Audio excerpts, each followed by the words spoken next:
اعوذ باللہ من الشیطان الرجیم بسم اللہ الرحمن الرحیم قال یا آدم انبئہم باسمائہم، اللہ نے فرمایا کہ آدم ان کو بتاؤ ان کے نام.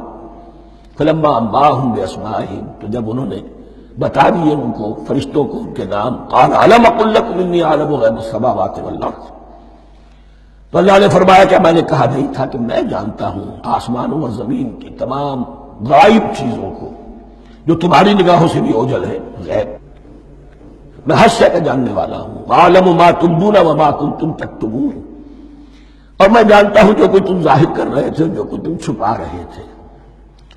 چھپانے میں محسوس ہوتا ہے کہ ان کی خواہش یہ تھی کہ خلافت ہمیں ملے.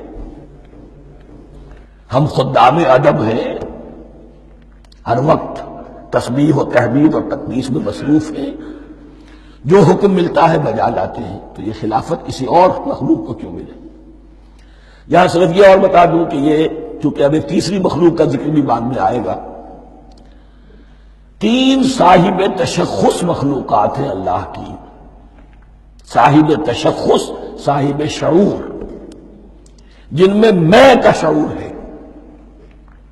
انا، میں. ایک ملائکہ ہے، ان کی تخلیق نور سے ہوئی ہے. ایک انسان ہے جن کی تخلیق گارے سے ہوئی ہے. ایک جنات ہیں جن کی تخلیق آگ سے ہوئی ہے. باقی حیوانات ہیں، ان میں شعور تو ہے، خود شعور ہی نہیں ہے. Self consciousness, there is a world of difference between consciousness and self consciousness. انسان جب دیکھتا ہے تو اس کو یہ بھی معلوم ہے میں دیکھ رہا ہوں. کتا بلہ دیکھتا ہے، اسے یہ اندازہ نہیں ہوتا کہ میں دیکھ رہا ہوں. دیکھنے کا ایک نتیجہ ہے جو نکل آتا ہے، لیکن میں کا وجود نہیں ہے. یہ انا، سیلف، ایگو، یہ انسان میں ہے، جنات میں ہے، شعور میں، اور فرشتوں میں ہے.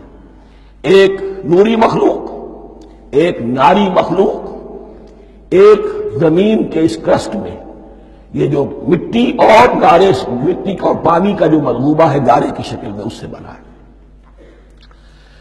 قال یا آدم انبئہم باسمائہم فلما انباہم باسمائہم قال الم اقل لکم انی اعلم غیب السماوات والارض واعلم ما تبدون وما کنتم تکتمون وَإِذْ قُلْنَا لِلْمَلَائِكَةِ اسْجُدُوا لِآدَمَ فَسَجَدُوا إِلَّا إِبْلِيسَ. اور یاد کرو جب کہ ہم نے کہا فرشتوں سے سجدہ کرو سب کے سب آدم کو، جھک جاؤ آدم کے سامنے. فسجدوا، ان سب نے سجدہ کیا. الا ابلیس، سوائے ابلیس کے. پہلی بات تو یہ سمجھیے کہ تمام ملائکہ کے سجدے کی ضرورت کیا تھی؟ کیا یہ صرف تعظیماً تھا؟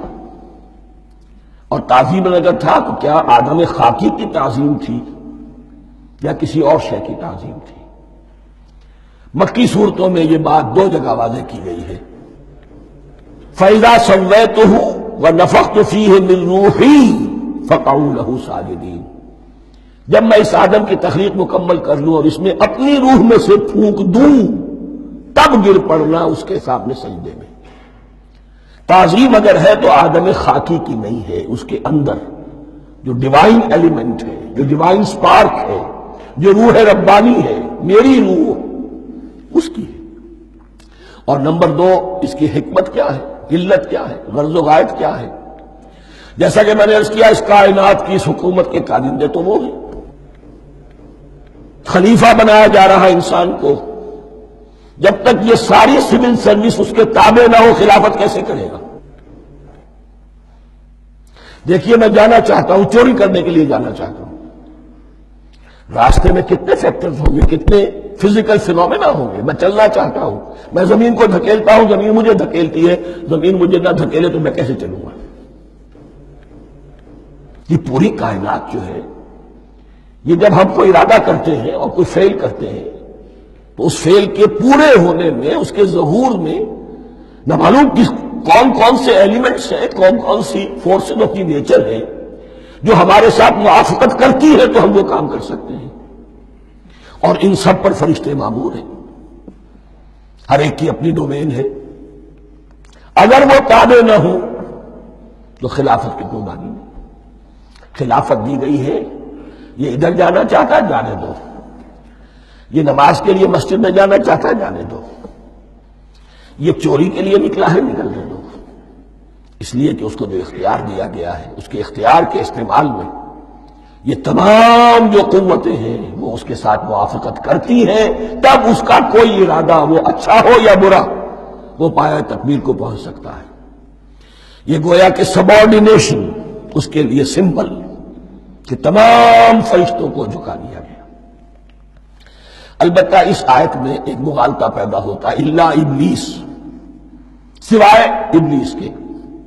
مغالطہ یہ پیدا ہوتا ہے کہ شاید وہ بھی فرشتہ تھا، اس لیے کہ حکم تو فرشتوں کو دیا گیا تھا۔ پھر نوٹ کیجئے اس سے پہلے، بہت پہلے سورہ کہف نازل ہو چکی ہے، اور سورہ کہف میں فرما دیا گیا ہے کان من الجن ففسق عن امر ربی، وہ جن تھا بس اس نے سرکشی کی اپنے رب کے حکم سے۔ فرشتے کی شان یہ نہیں ہے، وہ اللہ کے کسی حکم کی سرکابی نہیں کرتا۔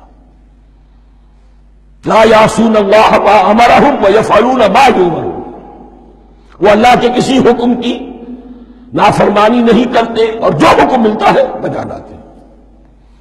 یہ جنات کے اندر اختیار تھا، جیسے اختیار انسانوں کو دیا گیا ہے۔ جنات میں نیک بھی ہیں بد بھی ہیں، اعلیٰ بھی ہیں ادنا بھی ہیں، جیسے انسانوں میں۔